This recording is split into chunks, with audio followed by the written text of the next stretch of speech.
नमस्ते साथीहरु पहिलेको भिडियोमा चाहिँ मैले ZKP 8008 प्रिन्टरको ड्राइभर कसरी इन्स्टल गर्ने अनि यसलाई इन्टरनेट वा ल्यान केबलबाट कसरी कनेक्ट गर्ने भन्ने चाहिँ सानो भिडियो बनाएको थिएँ। अब यसै सिलसिलामा चाहिँ म अहिले यसमा मैले आईपी एड्रेस छ। अहिले डिफल्टमा यसको आईपी पहिले पनि भनेको थिएँ मैले 192.168.1.23 हुन्छ। अब कुनैमा 10 को रेन्जमा हुन सक्छ, कुनैमा 0 को रेन्जमा हुन सक्छ, कुनै अफिसहरुमा हैन। त्यही अनुसार चाहिँ हामीले आईपी कसरी चेन्ज गर्ने चाहिँ म तपाईहरुलाई बुझाउँदै छु अहिले। यसको लागि चाहिँ हामीलाई यो प्रिन्टर चाहिहाल्यो। अनि एउटा हामी कम्प्युटर या ल्यापटप कुनै लिन्छौं। अनि यसको लागि अब मैले यो ल्यान केबल एउटा बोकेको छु हैन। ल्यान केबल चाहिँ मैले यसको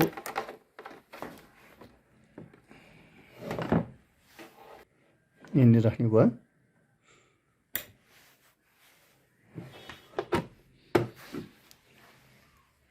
अनि अर्को चाहिँ नि प्रिन्टरको ल्यानमा छिराउने ठाउँमा छिराएँ मैले। रेडी भइसकेको छ अहिले। हामी अब यो ल्यान सेटिङको काम गर्दैछौँ।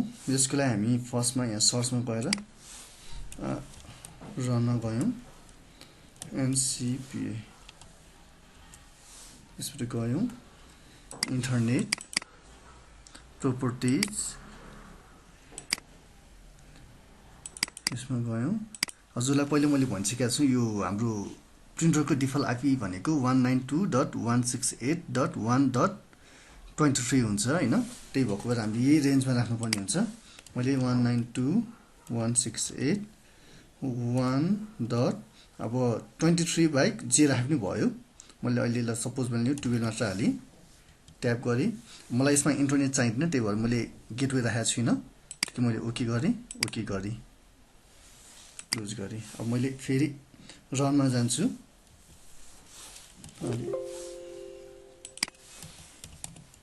रनमा गएँ। कमान्ड प्रो ping ping 192.168.1.23 डिभाइसको पनि रिप्लाई आइसकेको छ। पिङ भइरहेछ डिभाइस भनेपछि अब हामी सफ्टवेयरतिर लाग्छौँ। सफ्टवेयर डाउनलोड गर्न तपाईले हाम्रै arambosolution.com.np यही साइटमा गएर पनि डाउनलोड गर्न सक्नुहुन्छ। डाउनलोडमा गएँ। डाउनलोडको यहाँनिर ZKP 8008 प्रिन्टर सेटिङ टुल भन्ने छ। यसलाई मैले डाउनलोड गर्दिएँ। Download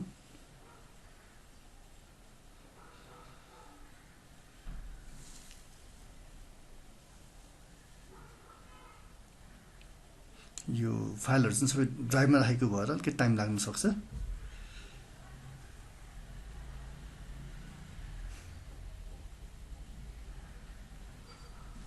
download anyway.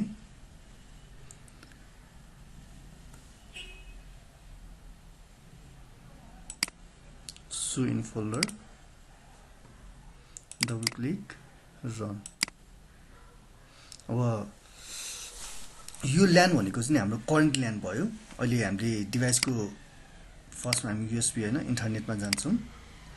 त्यसपछि यहाँनिर ल्यानबाट यहाँनिर 23 छ। अहिले डिफल्टमा चाहिँ 23 छ। अब 23 छ। अब यसलाई हामीले चेन्ज गर्दै छौँ। 192.168.1.23 छ। यसबाट हामीले अब 1.201 बनाउनु पर्यो भने हामीले अरु सबै सेम राख्ने, लास्टको आईपी मात्र चेन्ज गर्नु छ भने 201 राख्ने भए सेट आईपी एड्रेस हुने हो राख्ने हो। गर्ने बित्तिकै थोरै पेपर माथि आउँछ हैन। यति भएपछि काम सकियो। अब हामी पिङ गरेर हेर्छौँ। अब यो पिङ गर्ने बित्तिकै अब यो पिङ चाहिँ नि हुँदैन। जस्तै अब प्रिन्टर रिस्टार्ट गरिसकेको छैन हैन। त्यही भएको भएर यो 23 नै कन्टिन्यू पिङ भइरा हुन्छ यो। तर अहिले हामीले आईपी त हामीले के राखेका छौँ अहिले 201 राखेका छौँ हैन। ping 192.168.1.201 अहिले पिङ भइरा छैन। अब यो पिङ हुनलाई कनेक्ट हुनलाई तपाईले एकचोटी प्रिन्टरलाई चाहिँ रिस्टार्ट गर्नुपर्ने हुन्छ। मैले प्रिन्टरलाई रिस्टार्ट गरिदिन्छु अहिले। अफ भयो। अब मैले यतिकैमा अहिलेसम्म 1.201 पिङ भएको थिएन भने अब चाहिँ पिङ हुन सुरु गर्छ।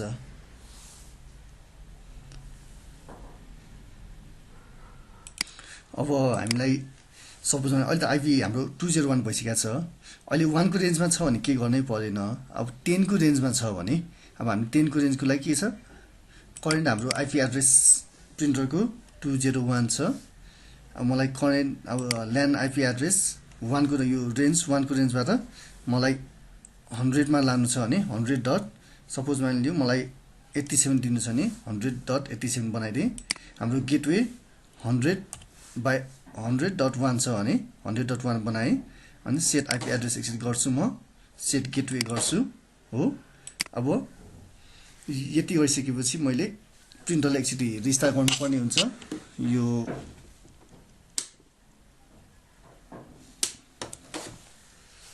प्रिन्टर मैले रिस्टार्ट गरिसकेको छु तर हाम्रो यहाँनिर इन्टरनेट हाम्रो यो पिङ चाहिँ भएको हुँदैन अहिले पनि PING पिङ 192.168.100.87 यो किन पिङ नभएको भने हामीले यहाँ रेन्ज यहाँ हामीले 1 को रेन्जमा राखेका छौँ हैन यसलाई 100 को रेन्जमा राख्नुपर्ने हुन्छ यो 100 भएपछि सपोज मैले हाम्रो 100 मा छ भने यसरी हामीले 100 को रेन्जमा राखेर